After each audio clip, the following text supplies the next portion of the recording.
आज की इस वीडियो में हम दो देशों के बीच की बॉर्डर जो कि अभी भी कॉम्प्लेक्स तो है ही, लेकिन आज से 8 साल पहले और भी ज़्यादा कॉम्प्लेक्स हुआ करती थी। और ये बॉर्डर है इंडिया और बांग्लादेश के बीच की बॉर्डर, जो कि आप इस इमेज में देख सकते हैं। इस इमेज में जैसा कि दिख रहा है, इंडिया के कुछ भाग बांग्लादेश में हुआ करते थे और बांग्लादेश के कुछ भाग इंडिया में हुआ करते थे। इंडिया या बांग्लादेश का एक पार्ट जो कि इंडिया या बांग्लादेश यानी कि दूसरी कंट्री में है, उसे इनक्लेव बोलते हैं।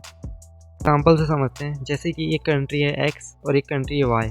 यदि एक्स का एक पार्ट वाई में है जो कि 100% सेपरेट है एक्स से, तो वो इनक्लेव कहलाएगा एक्स का। इंडिया के 102 इनक्लेव्स थे बांग्लादेश में और बांग्लादेश के 71 इनक्लेव्स थे इंडिया में।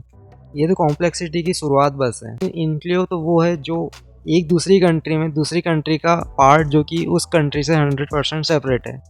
अब उन इनक्लेव के ऊपर और एक इनक्लेव, मतलब इंडिया में बांग्लादेश का एक इनक्लेव है और उस बांग्लादेश के इनक्लेव के ऊपर इंडिया का एक और इनक्लेव है।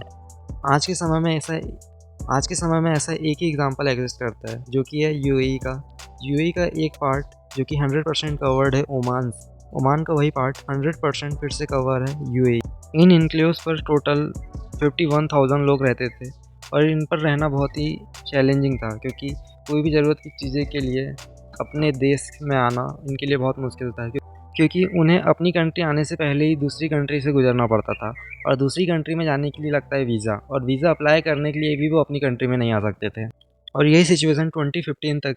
अब क्वेश्चन ये आता है कि ये बॉर्डर इतनी मैसअप हुई कैसे हैं। तो इसका आंसर ये है कि आज से कुछ सेंचुरी पहले यहाँ के लोकल किंग ने अपने चेस और कार्ड के गेम की विन और लूज़ के हिसाब से इसकी बॉर्डर फिक्स किए थे, और वही आज तक बनी है और वही बॉर्डर आज तक बनी थी। लेकिन इसका कोई प्रूफ नहीं है, इसलिए दूसरी थ्योरी ये भी है कि कोच बिहार और मुगल के बीच पीस टेरिटरी ट्रीटी साइन हुई थी, लेकिन उन्होंने बॉर्डर के ऊपर कोई भी विचार नहीं किया और वो उसे वैसे ही रहने दिया।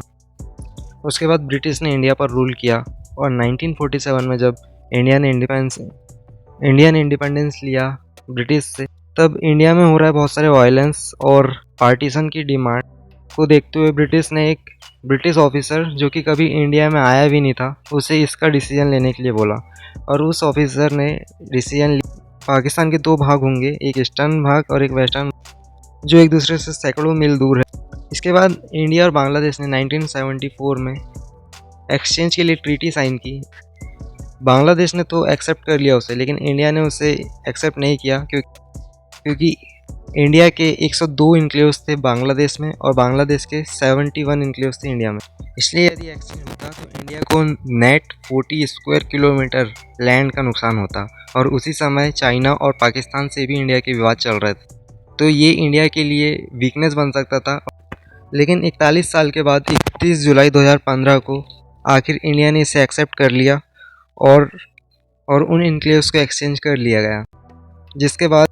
इसके बाद बहुत सारे लोग जहाँ रहते थे वो वहीं पर रहे। उनके घर जिस जगह पर आते थे, जिस भी कंट्री में आए, उस कंट्री की सिटीजनशिप उन्होंने ली है।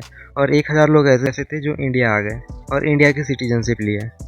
आज भी बांग्लादेश का एक ऐसा इनक्लेव एग्जिस्ट करता है जहाँ पर 17,000 लोग रहते हैं और उन्हें अपने देश जाने के लिए इंडिया का 200 मीटर का एक पार्ट क्रॉस करना पड़ता है।